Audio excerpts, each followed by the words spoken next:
बिहार राज्य अराजपत्रित कर्मचारी महासंघ का 5वां जिला सम्मेलन चंद्रशेखर सिंह नगर भवन में संपन्न हुआ है।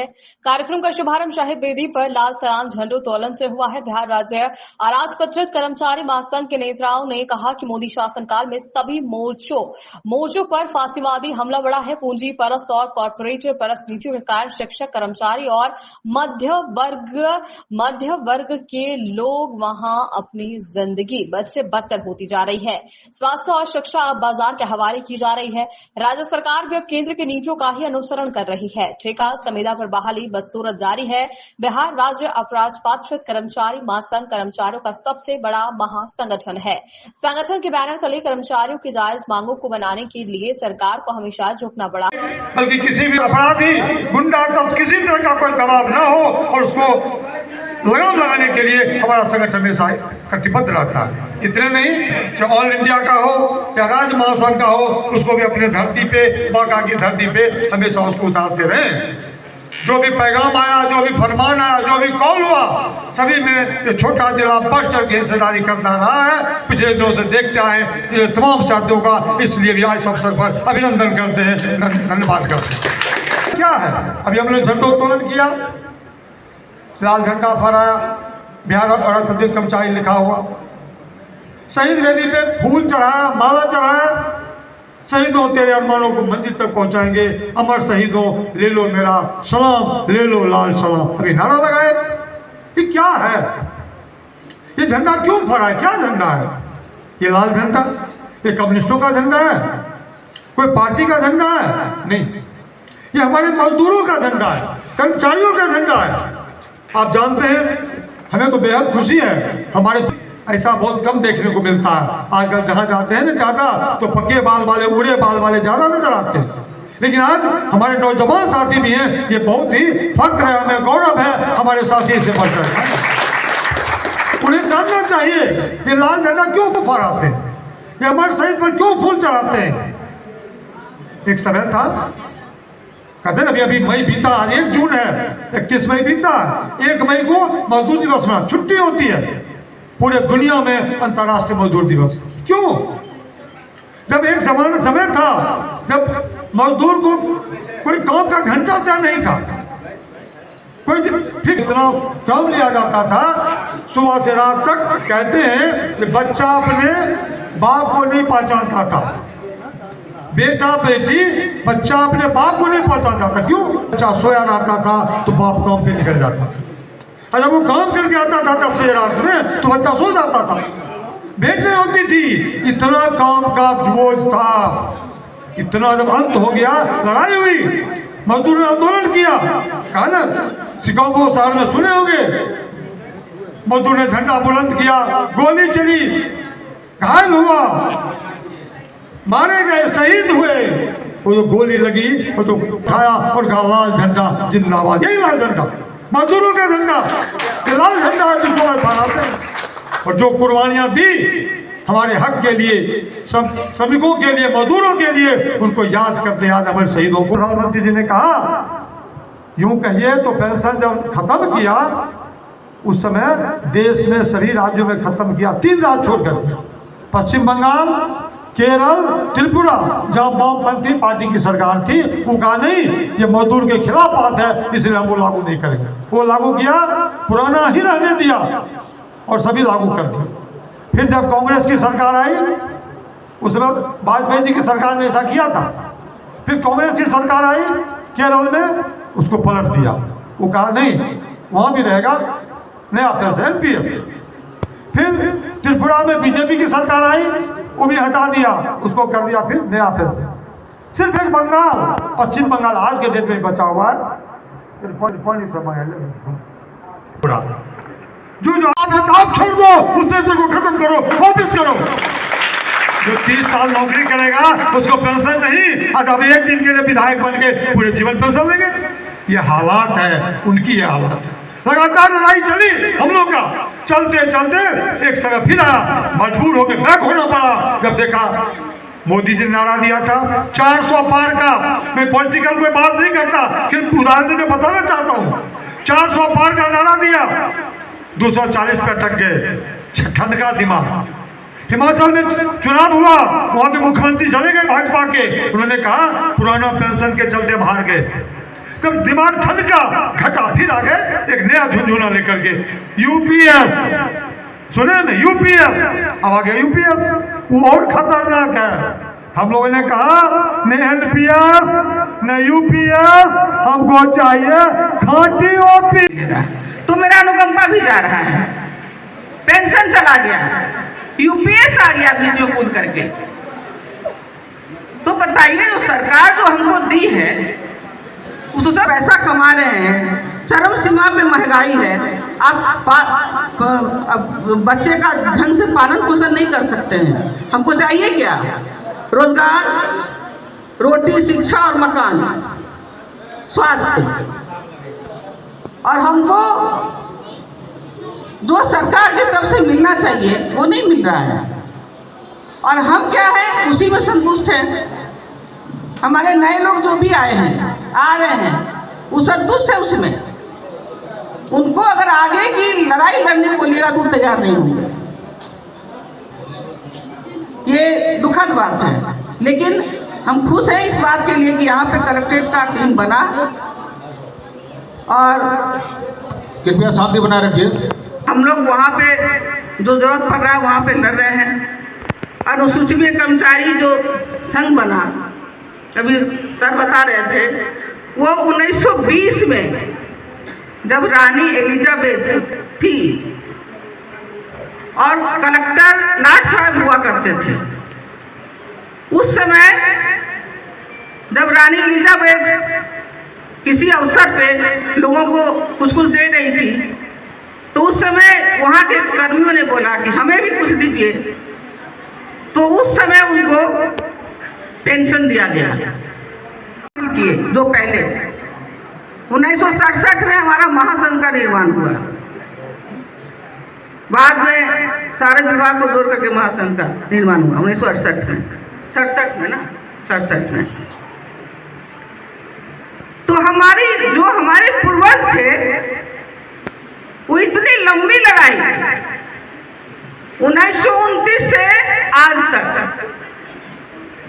क्या हुआ, वो तो लड़ाई लड़ते रहे, लेकिन आज हम बाबू प्रवृत्ति में चले गए हैं। थोड़ा सा काम कर लिए, दिखा रहे हम तो बाबू हैं, हमको इतना पैसा मिल रहा है, मतलब सब में होता है, हमें भी है, हो सकता है। साथियों, होना चाहिए, ठीक है, लेकिन जो हमारा चीज है, अब बताइए ओल्ड पेंशन स्कीम हमारे सत्र के उद्घाटन के अवसर पर हमारे प्रिय नेता ने तमाम बातों से आपको रूबरू कराया।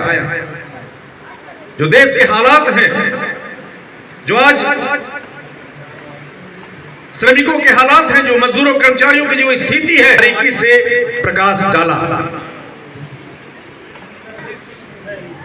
सम्मेलन के कक्ष में बैठे हुए, सभा कक्ष में बैठे हुए दो बड़े संगठन से जुड़े हुए बड़ी संख्या में साथी बैठे हुए हैं, जो मेडिकल एसोसिएशन और अनुसूचित कर्मचारी।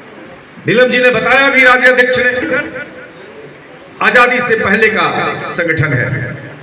एक जो कलेक्ट्रेट, जो Bihar ministerial officers employees association के नाम से जाना जाता है, 1929 में बना, और ये बिहार चिकित्सा जन स्वास्थ्य कर्मचारी संघ 1944 में बना।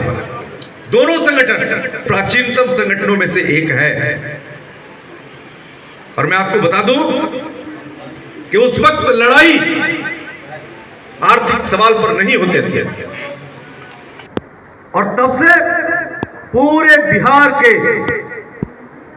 नॉन गजेटेड एम्प्लॉइज के सारे सवालों को लेकर के ये जो बिहार राज्य अराजपत्रित कर्मचारी महासंघ, जो एक फेडरल बॉडी है जिसमें तमाम विभागों के कर्मचारियों के संगठन उसमें समाहित है, एक क्षत्रिय संगठन के रूप में एक अम्ब्रेला कि 67 के बाद से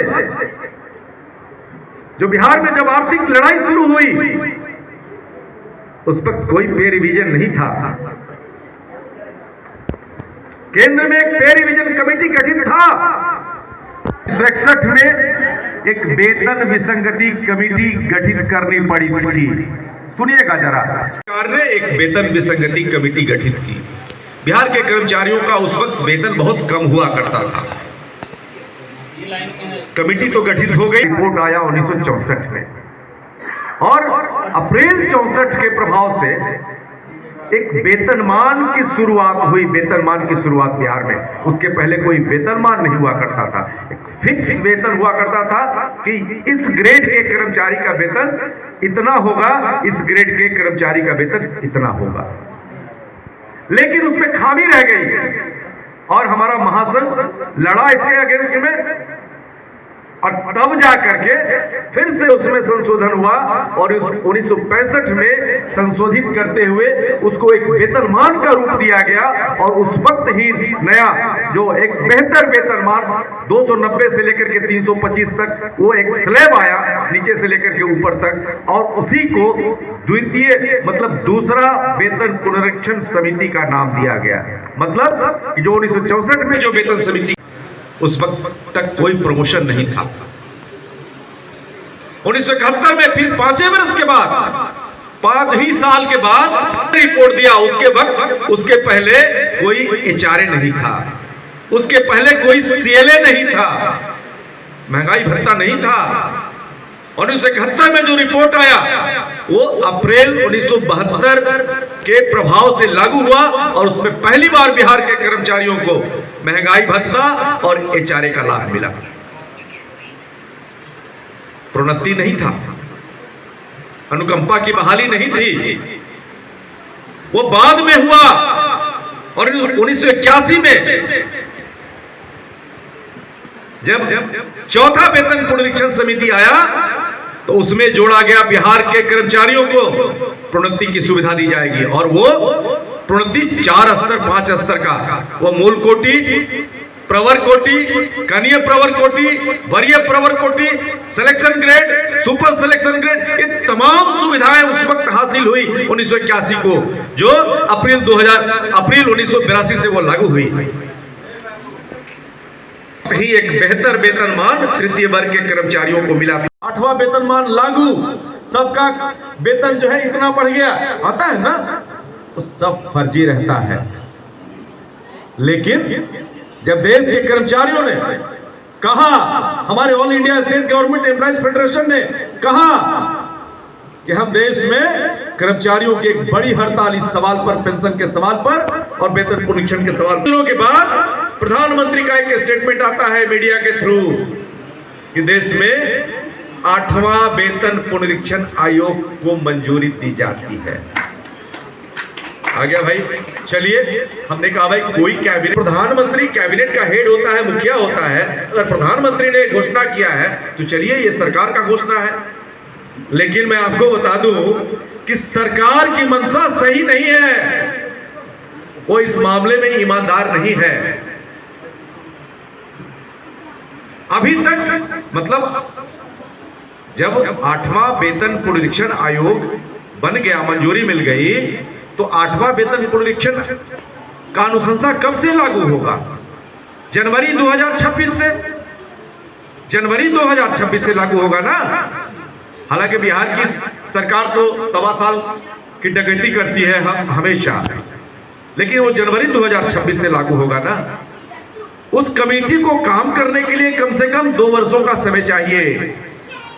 जनवरी महीना में मंजूरी मिला और आज तक एचपीआरसी का कौन चेयरपर्सन होगा और कौन कौन से उसके मेंबर्स होंगे, इसकी कोई अधिसूचना जारी नहीं हुई है, कोई कमेटी नहीं बनी है।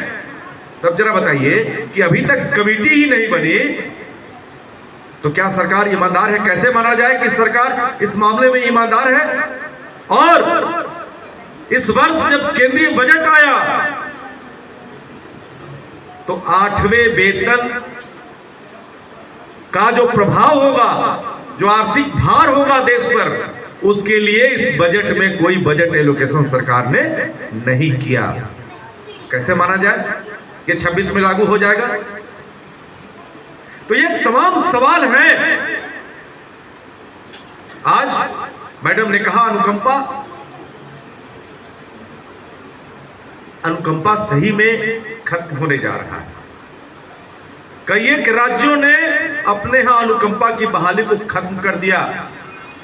बिहार का मैं आपको बता दूं कि हमारे महासंघ का एक ऐसा ग्लोरियस पास्ट है, गौरवशाली इतिहास है कि केंद्र में जब रेलवे ने अपने यहां अनुकंपा लागू किया था तो बिहार के महासंघ ने देश में पहली बार लड़ करके बिहार के कर्मचारियों को अनुकंपा का लाभ दिलाने का काम किया था।